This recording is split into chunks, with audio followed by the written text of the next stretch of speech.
Bugo Bago here. Leo Bago, Jason Bago, Double Deuces. Or we'll go with Jason Bago and Leo Bugo, whichever I like one. Bugo Bago better. Double Deuces. Welcome to episode 2. Yeah. And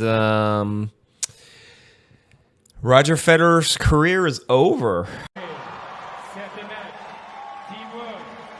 Well, in an era of tennis kings, its founding father says farewell.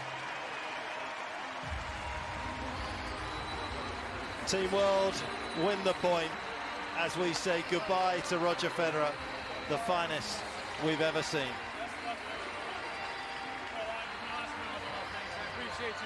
Yeah.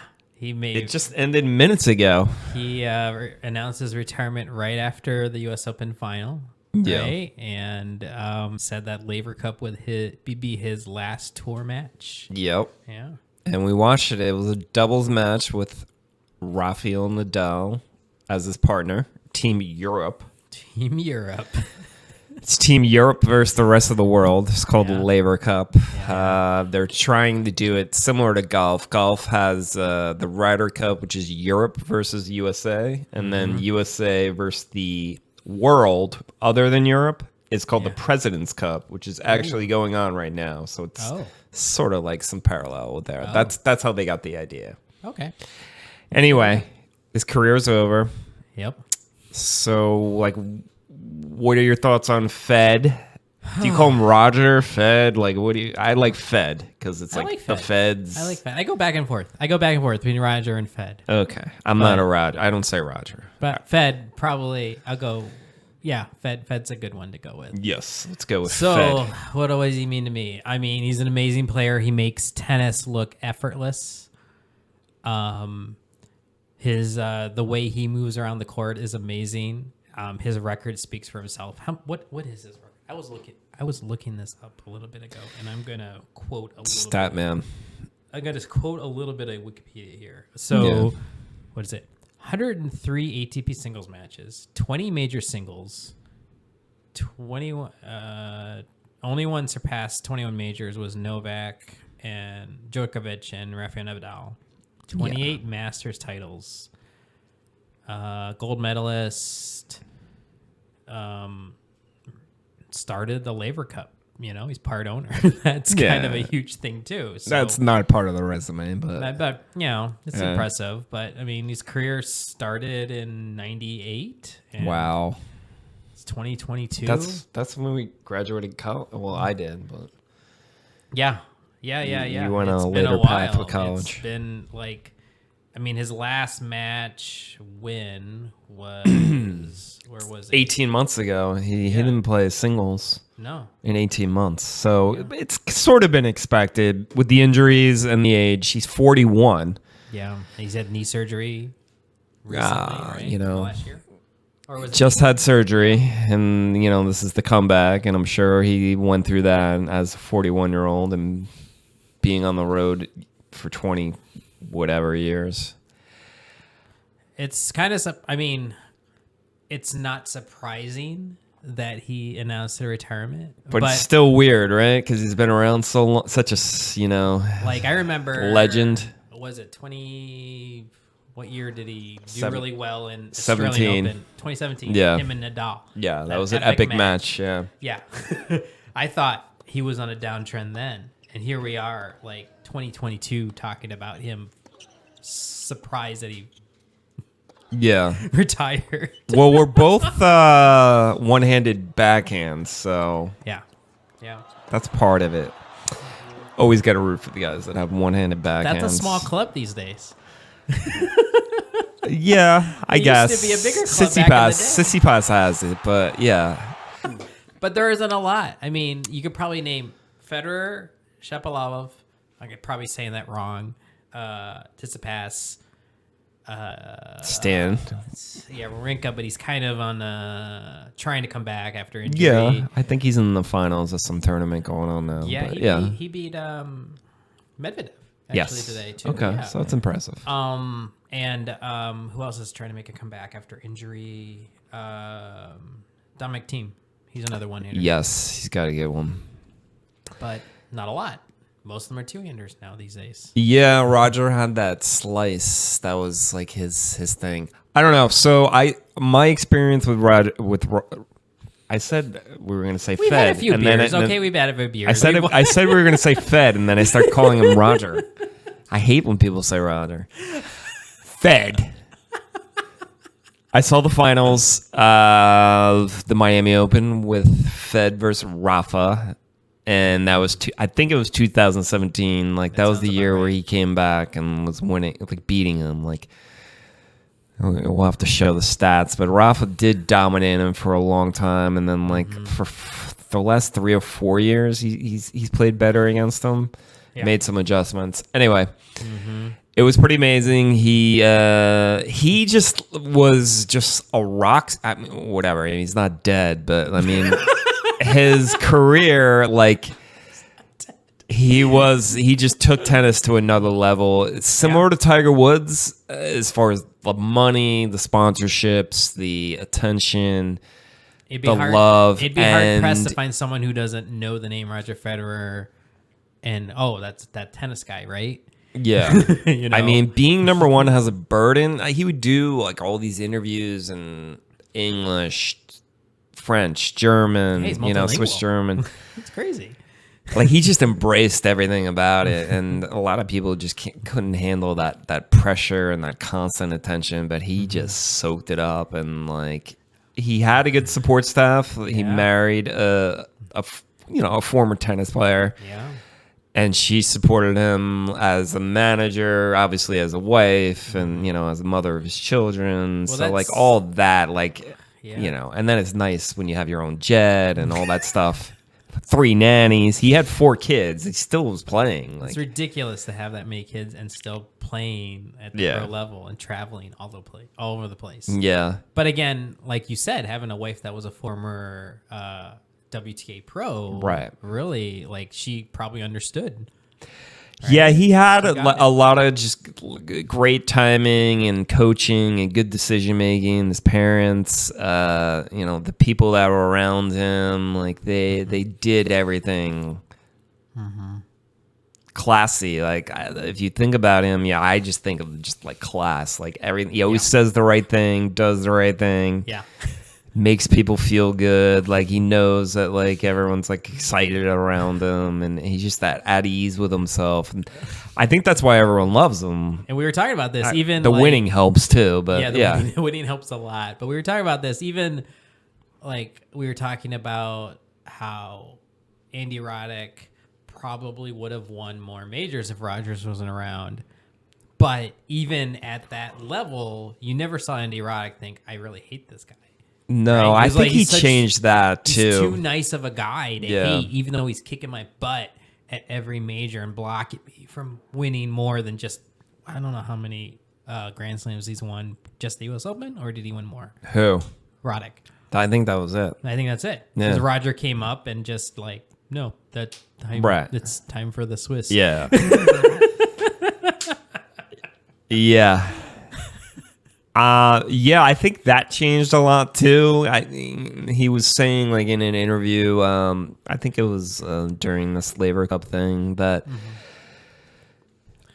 he tried to be like the tough guy, like, whatever, it's tennis. Like this is not like, MMA, but like tried to be like the tough guy or whatever, and that just wasn't in his nature. And he's like, well, whatever, I can still win and like be a good guy. And I think that changed the way, like he set the mold for Nadal, and then both those guys have dominated. So they set the mold for the rest of these guys, where I don't think it was like that prior to him.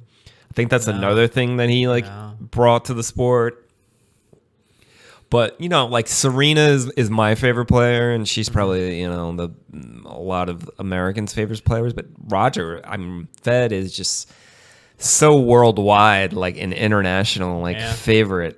Everywhere. And you're right. He would just, would look like he's barely sweating, and he's like in the 5th set of like. Yeah, he's playing like someone like Nadal. Sweats a lot. Like both of you and me. I mean, I for instance sweat a lot. When I play. And I mean, I go through 4 shirts. Like, thank you for the tip, by the way. Yeah. But to watch Federer play a long match and he plays Nadal, and he played Nadal a lot, and Nadal just like perspirated, working through it, Brahma Bull going full force, and Nadal just like a freaking like a dancer. It was like dancing, like his footwork and the way, just like you said earlier, it just made it look so easy.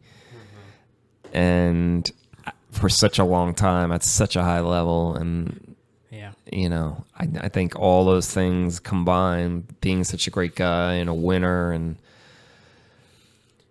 so I mean he'll be involved in tennis. He's got this Laver Cup. He's part owner of this thing. I mean, obviously that was part of doing this. I mean, we were joking. We watched the Laver Cup match. They lost the doubles. And, the joke was, okay, they've got to get it to 3 sets, right? They got to get to that third tiebreaker. Yeah, even so they play 2 sets, and if they're tied after the first 2 sets, they play a 10-point tiebreaker. Yeah, and we kind of thought early on, they won that 6-4 in the first set, and we both thought, well, they could steamroll it, or TFO and Sock, and they did. They came back in a second set in 7-6, and then came down to a tiebreaker and lost it. What was it? 11-8?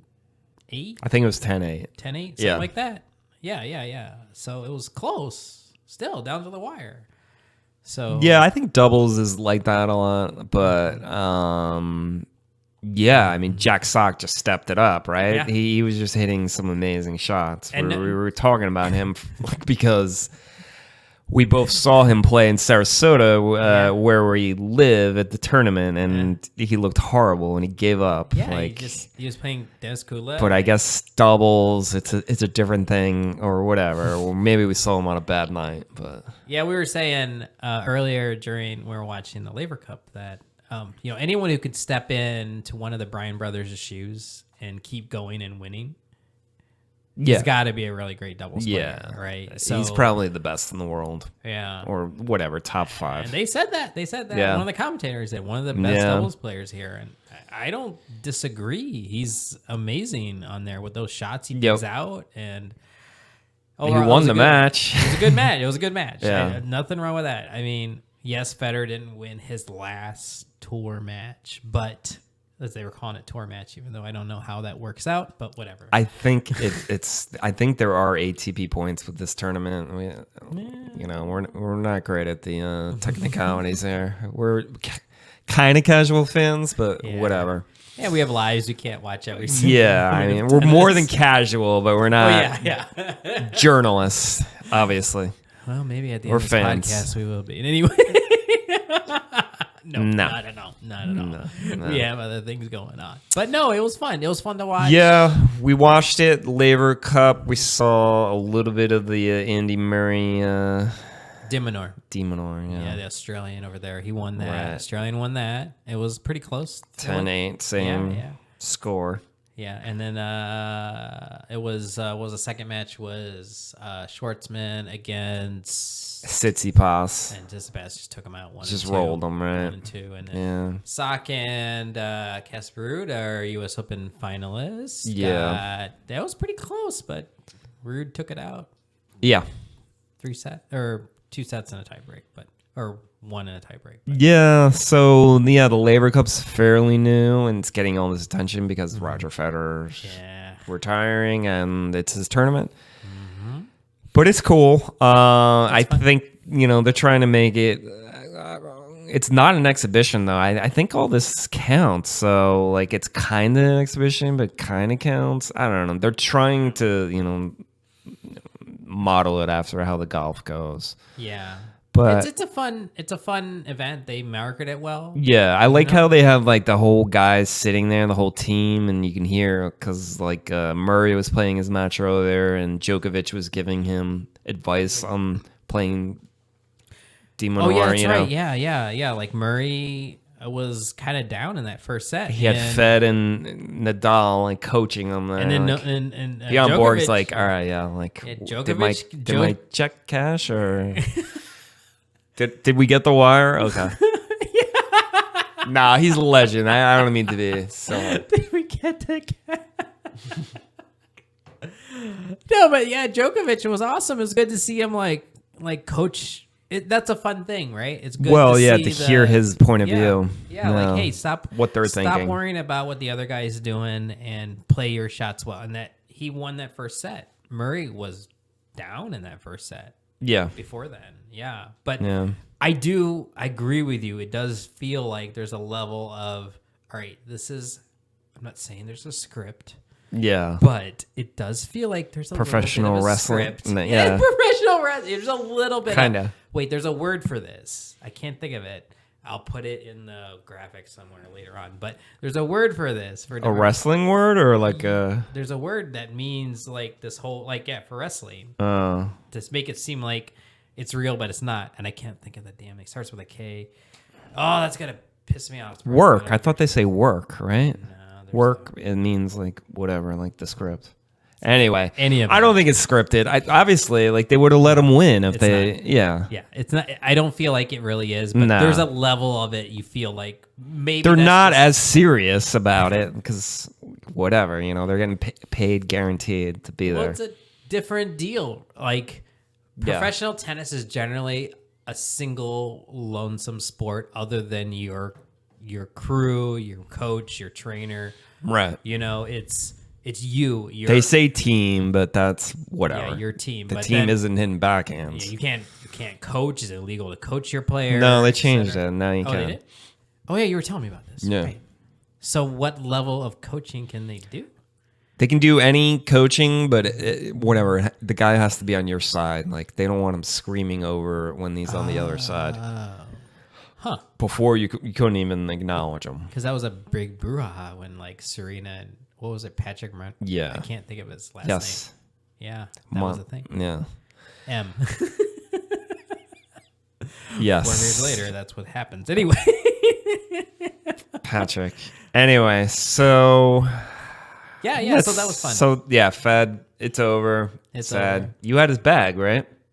I did have a Wilson Federer bag for a long time until I moved to a... Oh my gosh, this is what beer does to you. You can't think of names of stuff. We got better bags. I copied bags. him. He got the best bag. We'll show you that in a future episode. Yes, that'll be like what's in your bag. Just like the tennis channel, but we'll rip it off. Show. I did a video on this. You have to have 4 shirts and 2 towels, by the way. I did a video on this. Look it for me. I'll put a link up here. Somewhere. Nah. Don't worry about his stuff. Just stick to Double Duces, Boogo Bago. Anyways, Laver Cup was first day in the books. So it's a whole weekend. So it's Friday and we have Saturday and Sunday, and they have a point system, and there's 2 singles and a doubles match every day. Yeah. I want to say yes, but 3 matches a day. I want to say yes, and no, there's 4 because they play 3 single matches today and a doubles. Yes, you're correct. So it's 4 matches a day. They want to do and the points afternoon increase each day. So like today is 1 point, and then tomorrow 2, and then 3, or whatever. Right. Yeah. I mean, we were saying Dream Team, the best players ever on Team Europe. It's always Team Let's Europe. start with Djokovic, Nadal, Federer, and Murray. And Berrettini. Yeah, Tsitsipas. But, I mean, come on. Just having those 3. Yeah, those all them on we one have team. Felix and we have Francis. So those are, I guess, our 2 best singles, right? And Fritz. We have the young guys. Taylor Fritz is there. Yes. Our guys are young. Their guys are Dimino. old, but their guys are all-time greats. So I like, if we're looking at Team World, I do like Alex de Minaur. Personally, I like him as a player. He's from Australia. Yeah. I get it. He's kind of like boring and small and weak. I don't like him. I'm not the biggest player in the world, so I kind of so Diego Schwartzman's, that's got to be your favorite player then. Well, he's still taller than you, isn't he? Yeah, he's still taller than me. Yeah. I was like, how tall is he? I'm like, oh, he's 5'7". It's still taller than me. It's not. How tall? They say 5'7". He's probably 5. What are you? 5'4". Okay. So in reality, he's really 5'4", but then they just put it. He's probably 5'5", so maybe an inch Could you imagine? He's like the Muggsy Bogues of tennis. Yes. Seriously, that man can run and hit. And Yep. For his size and like, especially you put him next to like, what's the guy that they had? Riley Opelka, the guy that did the thing. Opelka. Yeah, they take the picture all the time. That's like a thing. Him and Isner. It's like kind of cliche. Opelka's like 7. They're 7-footers. 7 plus 7'5". I wouldn't say it's 7+. No. 7 foot. He's 7 foot at least. They say 6'11" because they don't want to be known as 7-footers. Him and Isner still. say the same thing, but they're 7 feet. They're 7 feet. It's ridiculous. Think of someone 7 foot hitting tennis balls. No. Pro level moving Even around. 6'5" is crazy, and a lot of these guys are 6'5". Right. Yeah. Yeah, it's nuts. It's a foot taller than you. Totally. This is like every day on the tennis court. Like, oh, look, there's another tall guy. Your whole Go life. Bigger. I think that's enough time for Let's talk about getting into tennis as a beginner. Like, what like levels should you get at? Like, because I think people get intimidated. Like, everyone doesn't want to look bad, and you got to look bad, but and you got to play with people that are, either will tolerate your level or at your level. Yeah. And I think we were chatting that you just need to be able to play, get it over the net. And I think doubles should be like the first thing that people should be introduced to, and not even just have fun and just do it for like 45 minutes and then just like go home, but maybe understand the rules and the scoring. I think like we were saying, doubles is a good start into tennis. You have to have, it's a little bit different than singles. Right. You can have fun with it. You only have half the court You to only cover. have half the court to hit the ball. It's not as physically taxing. And it's a completely different game. And yeah, you're right. It's not just physically tasking. And if you can get used to getting the ball back and forth enough, then I think you'll enjoy the game. It's fun. Doubles is fun. But that's the first level of actually playing tennis, right? Like, or you can just get out there with a friend and get it over the net or whatever. Right. Yeah. Just get used to getting that ball back and forth. Moving, learning strokes, but getting used to hitting that ball. Yeah. I mean, women play doubles. So if you're a woman, like, that's how you're going to play. Because there's not like a lot of women's singles players, and if there are, they're really good. They're so really like, good. Yeah, we talked about this earlier. They beat us. They're like former college players that beat us, or pros that are trying to find people that coach. Yes. Yes. Oh, but you can just go, like, your town will have a court, and a lot of times they have organized things where it's not even playing, it's just like drills, and you pay a thing and you're in a group setting, so you're not intimidated or there's there could be public events, right? Like kind of like a meetup that will have. What is meetup?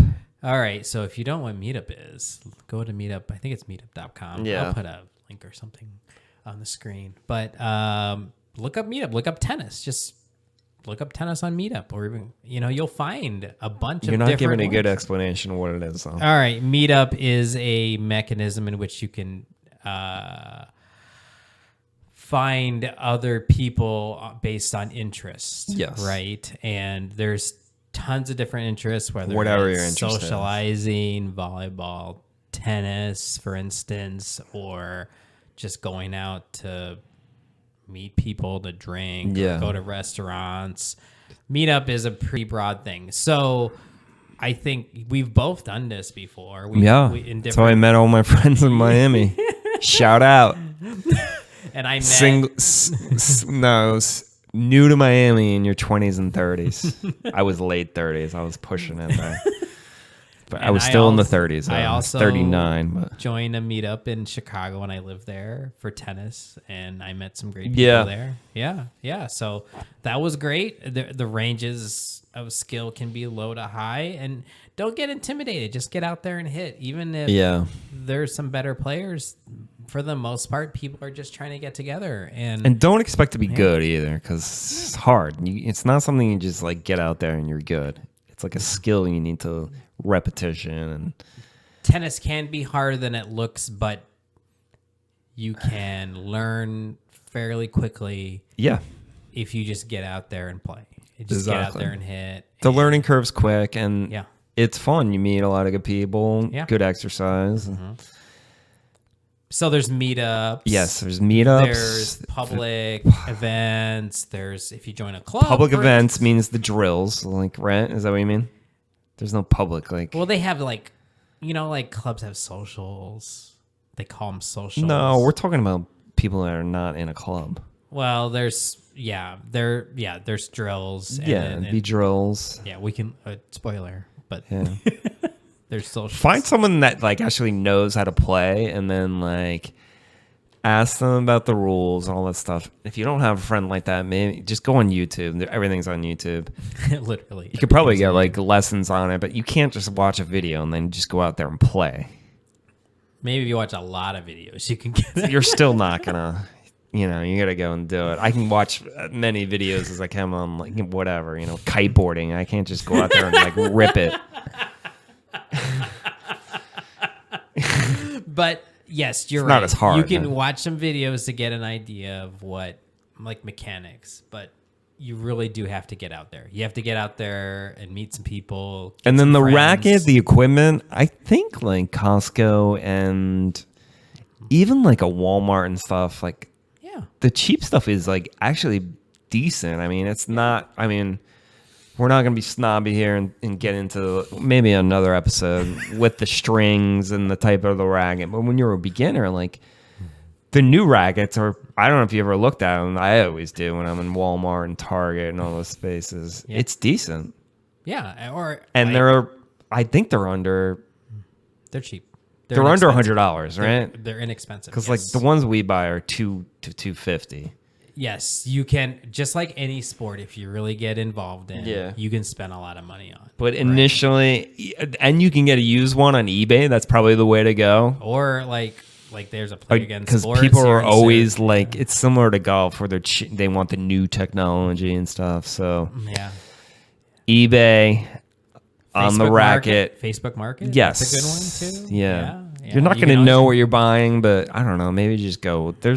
Every brand is kind of good now. Just get started. Grab a racket. Get something inexpensive. Get some balls. They're pretty inexpensive. And just find some people that are willing to hit with you. And like we said, find some people or find a group or find something. Yes. Look, like the place where the courts are, and there's usually something organized.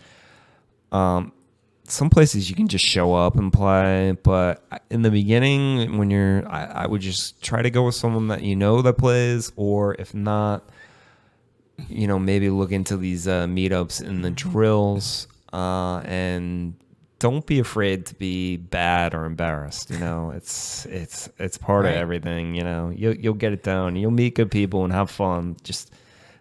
I think the good thing about tennis, it's for the most part, it's a very polite sport. Yeah. Right? No one's going to shame you unless they're a real jerk. No one's going to shame you for not being great. Right? No, we want to get people out there playing. So that's what that's like the club part of our. We talked a little bit about Roger and the pro part. This is our club section. Yeah. And we want beginners getting out there, and those are just some tips for people.